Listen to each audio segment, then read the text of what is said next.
네, 바로 이어서 4분 전에 뉴욕 증시 개장을 했습니다. 현재 3대 지수 파랗게 멍이 든 상태인데요. 뉴욕 증시와 함께 내일장 국내 증시 전략 짚어주실 분 모셨습니다. 기업공시연구소의 변영인 대표님과 함께합니다. 안녕하세요. 네, 반갑습니다. 네, 반갑습니다. 첫 번째 질문부터 드려볼게요. 네. 네, 전일 ISM 제조업 지수가 발표가 됐습니다. 시장 전망치를 아회하면서 미국 경기가 2달째 위축하고 있다는 분석이 나왔는데요.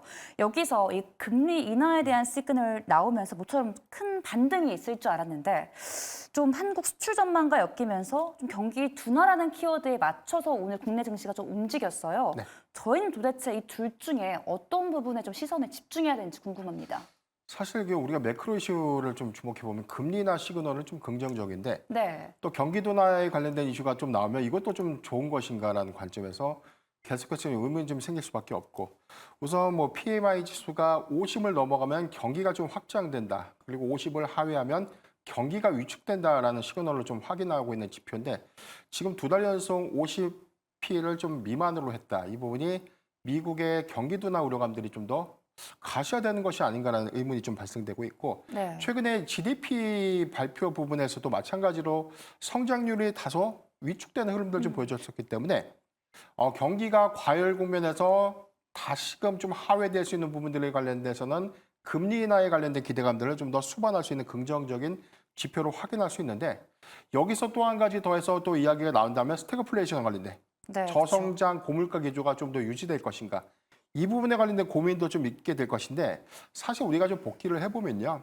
작년 3분기 내지 뭐 4분기에도 관련됐던 내용들은 계속해서 좀 부각이 좀 됐었고 그리고 시장의 가장 큰 상승 탄력의 어떤 제한 요건으로 좀 작용했던 부분이 금리 인하의 시그널들이 계속해서 좀 이연됐던 부분. 그래서 원래는 올해 초까지만 하더라도 5월 달에 기준금리 0.25포인트의 어떤 인하 기대감들이 있었고 이 부분이 6월로 지연됐다가 그렇죠. 다시금 우리가 뭐 7월 얘기 나왔다가 지금 뭐 9월까지 좀 얘기가 나왔다가 그 이전에는 9월에도 금리 동결될 수 있다. 네. 이런 어떤 뭐 부정적인 전망이 좀 나왔는데 지금 뭐 4월 PCE 지표도 지금 3%대를 좀 하회했고 근원 PCE 지표의 경우에는 시장의 전망치를 좀 소폭 하회했다는 점 그리고 이번 주에는 22의 통화정책회의를 좀 앞두고 있으면서 유럽이 0.25포인트의 금리 인하를 먼저 할 수 있다.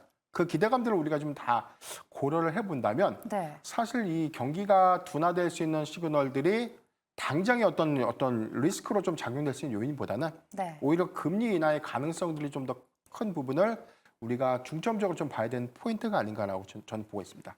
네, 경기 둔화보다는 금리 인하라는 이 좀 긍정적인 시그널에 집중할 필요가 있다라고 언급을 해 주셨습니다. 또 많은 분들이 집중하고 있는 보도인데요. 오늘 장 마감 후에 나온 보도입니다.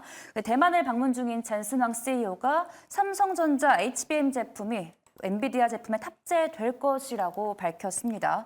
최근 외신을 통해 제기됐던 이 퀄테스트 실패 관련 보도에 대해서는 사실이 아니다라면서 선을 그었는데요. 내일부터 삼성전자 이제 좀 본격적인 상승이 나올 수 있을까요? 어떻게 보고 계세요?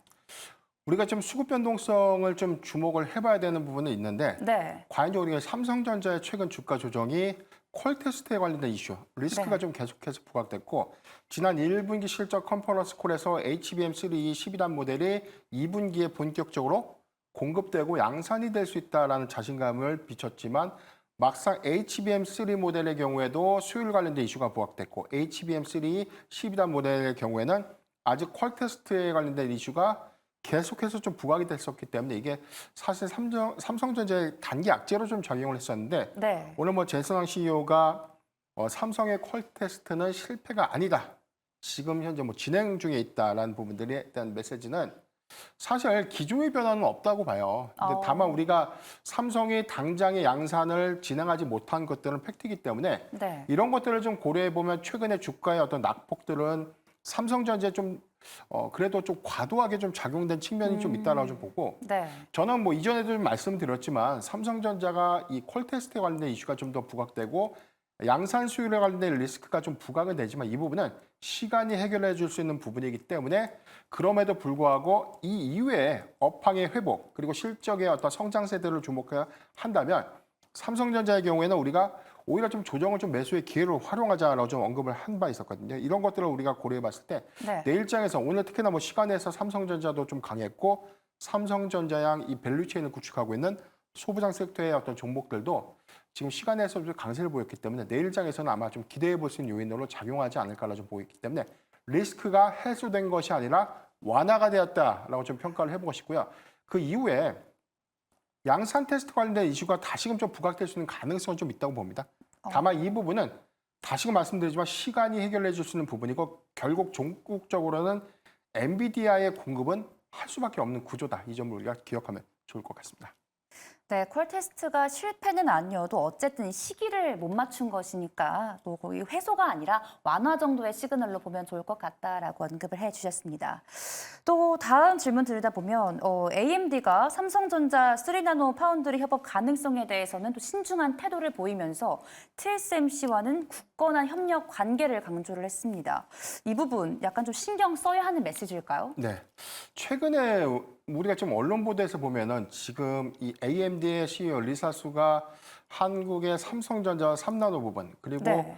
더군다나 HBM 부분에 대해서는 협력을 하고 오히려 이 파트너십을 더욱더 공고하게 좀 구축하면서 작년 3분기까지만 하더라도 3나노 부분은 뭐 TSMC가 거의 뭐 독점하다시피 했는데 우리나라에도 기회가 좀 오는 것인가 그런 기대감들이 좀 컸었고 인텔 역시도 지금 이 엔비디아의 독주 체제 하에서 사실 뭐 삼성전자와에 대한 이원화 그리고 여기에 관련된 안정적인 수급처 확보라는 관점에서는 굉장히 좀 우호적인 여건으로 좀 작용하지 않을까라는 기대감들이 있었는데 오늘 좀 나왔던 어떤 기사들은 뭐 끼리끼리 동맹이 한국이 좀 소외됐다. 즉 한국이 좀 패싱되고 있다.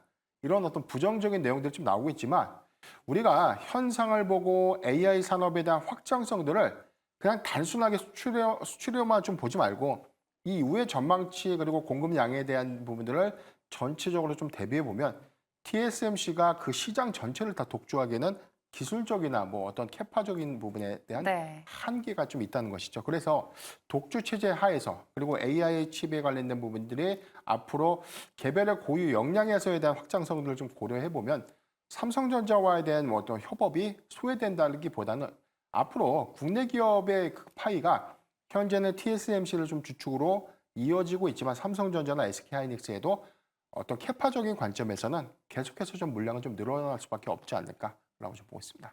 더 성장 가능성이 있다라고도 생각이 되는데 그렇죠. 맞죠? 네. 지금 뭐 우리가 봤을 때는 단순하게 AI 칩에 대한 공급량들이 네. 지금 1분기 실적 기조 그리고 2분기 가이던스에서도 확인됐고 데이터 센터 향에 대한 매출 포지션들이 거의 뭐 지금 60%, 70%대까지 좀 증가되고 있는 부분은 앞으로 AI 서버향 매출이 저는 뭐 최장적으로는 한 5년간은 오히려 수요가 지속적으로 좀 증가될 수밖에 없는 부분. 그리고 그 기간 동안은 그 AI 칩에 관련된 기술은 계속해서 좀 고도화가 되겠죠. 전력에 관련된 소모 부분이라든가 그 이외에 대한 용량 부분들 이런 부분들을 좀 더 해소하면서 오히려 단가적인 그리고 구조적인 부분에 대해서는 고도화가 좀 일어날 수 있을 거라고 좀 보고 있기 때문에 네. 시점이 조금 더 해결해 주겠지만 그럼에도 불구하고 HBM 반도체에 대한 이 칩에 대한 공급량, SK하이닉스의 현재 뭐 독주 체제 그리고 삼성전자가 아직은 후발주자로서에 대한 평가를 좀 받고 있지만 그 역량 부분에 대한 시장 점유율은 저는 시점 안에서는 충분히 따라잡을 수 있는 요건이다라고 좀 보고 있습니다. 시간 문제다라고 들리는 그렇죠. 것 같습니다. 또 하나 더 우려되는 부분이 있는데 이렇게 우려가 많아요. 마이크론이 전력 소모 30% 감소를 내세우면서 좀 엔비디아 납품을 성사를 시켰습니다. 또 여기서 마이크론의 수율이 좋아져 버리면 SK 하이닉스에는 좀 악재로 작용될 수 있을 것 같은데 어떻게 보세요, 이 부분은? 엔비디아 마이크론이 삼성전자보다 먼저 퀄 테스트에 통과했다. 이 내용을 우리가 좀 기사를 통해서 좀 확인했었고요. 다만 퀄 테스트에 통과를 했다고 해서 양산 수율이 100%다 해소가 됐다? 이 부분은 아니는 거죠. 물론 SK하이닉스가 퀄 테스트 통과하고 현재 공급을 좀 하고 있지만 네. 수율이 100%라고는 단정할 수는 없습니다. 그러니까 생산 수율 부분에 대해서는 아직 AI 산업이 개화가 되고 있고 이 부분에 대한 칩은 계속해서 기술 개발을 하고 있는 과정이기 때문에 네. 생산 수율에 관련된 양품 부분은 계속해서 좀 논란이 될 수밖에 없고 지금 뭐 HBM3 그리고 HBM4까지 이어지는 모델 안에서는 계속해서 그 수율에 관련된 이슈들은 부각될 수밖에 없기 때문에 지금 뭐 마이크론이 승인을 받아서 공급을 할 수 있다라고는 하지만 이 부분 역시 수율을 100% 충족했다라고 좀 보기 어렵다라고 좀 보고 있어요.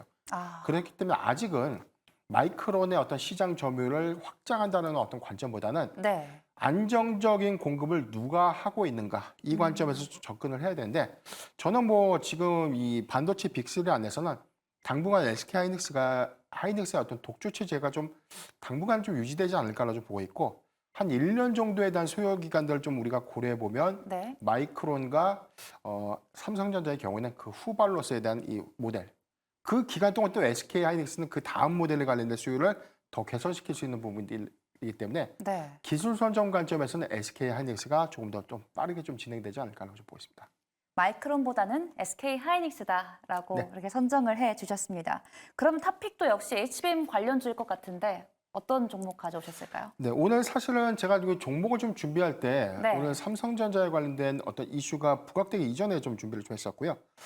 우선 저는 PSK를 좀 준비했는데 오늘 52주 신고가 58,800원의 주가 형성을 하고 있고 네. 최근의 주가 추이들을 보면 전형적인 정배열 차트에 대한 흐름들 그리고 최근에 뭐 투자주에 관련된 이슈가 좀 부각되면서 수급이 좀 다소 위축되는 흐름들을 좀 보여주고 있지만 이 회사의 경우에는 리플로우 장비 그리고 디스캠이라고 불리고 있는 이 HBM 후공정 장비가 국내에서 삼성전자 그리고 SK 하이닉스에도 공급을 하고 있지만 마이크론에도 해당 장비가 좀 공급되면서 빅3, 3사에 모두 공급하는 그런 이슈들 안에서에 대한 영업이익률 이 부분도 좀 주목되고 있습니다.